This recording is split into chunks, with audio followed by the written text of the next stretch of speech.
이번 문제는 근대 서양 사상가의 입장을 비교하는 문제입니다. 자, 갑 사회계약론이네요.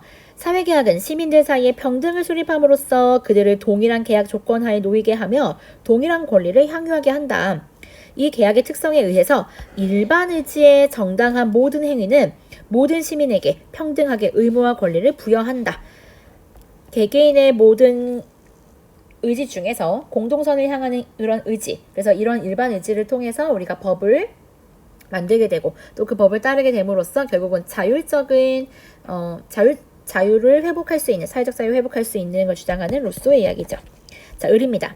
사람들은 사회에 들어가게 될 때에 자연 상태에서 가졌던 평등, 자유의 집행권을 입법부가 처리할 수 있도록 사회의 수중에 양도한다. 그것은 오직 그 자신, 그의 자유 및 재산을 더욱더 잘 보존하려는 그런 의도에서 행하는 것이다. 그래서 개인이 자연 상태에서 이미 가지고 있던 이 자연권을 확실하게 보존하기 위해서 사회계약을 맺게 된다라고 말하는 로크죠.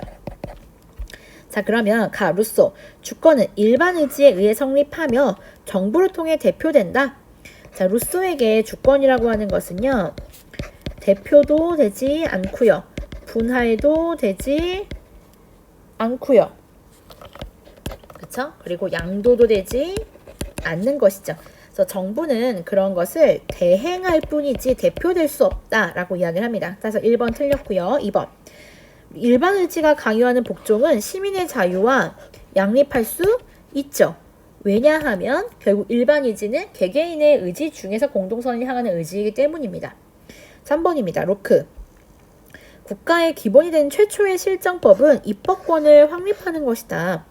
실정법이라고 하는 것은 이러한 자연 상태에서 자연법을 현실 사회 상태에서 적용하는 그런 법으로 바꾸는 건데, 국가의 기본인 최초의 실정법은 당연히 그렇다면은 그런 가장 중요한 입법권을 확립하는 것이 되어야겠죠. 정답은 3번입니다. 그래서 이런 표현들은 자주 등장하지 않았던 표현이기 때문에 꼭 가져가시면 좋을 것 같고요. 4번. 자연 상태에서 재산권 침해에 대한 보복은 자연법에 의해서 불가하다가 아니라 자연 상태에서는 재산권의 침해에 대한 보복은 자연법에 의해서 가능합니다. 그런데 이런 자연법의 집행권이 개개인에게 있다 보니까 자연 상태에서는 안전하게 내 자연권을 확실하게 보존할 수 없어서 사회계약을 맺게 된 거잖아요. 따라서 사회가 만들어진 이후에는 이런 재산권의 침해에 대한 보복을 자연법이 아니라 이런 실정법에 따라서 개인이 보복하지 않는 국가의 권력으로 보복하는 그런 방식으로 사회가 이루어지겠죠. 4번 틀렸고요. 5번. 개인은 사회계약을 통하지 않고서는 자유와 권리를 가질 수 없다 라고 하는 것은 이러한 기본적인 사회계약론자들의 자연권에 대한 이야기를 반박하는 이야기죠. 자유나 권리라고 하는 것은 로크나 루소에게 이미 자연 상태에서 가지고 있는 거죠. 루소에게는 자연적인 자유였었고요.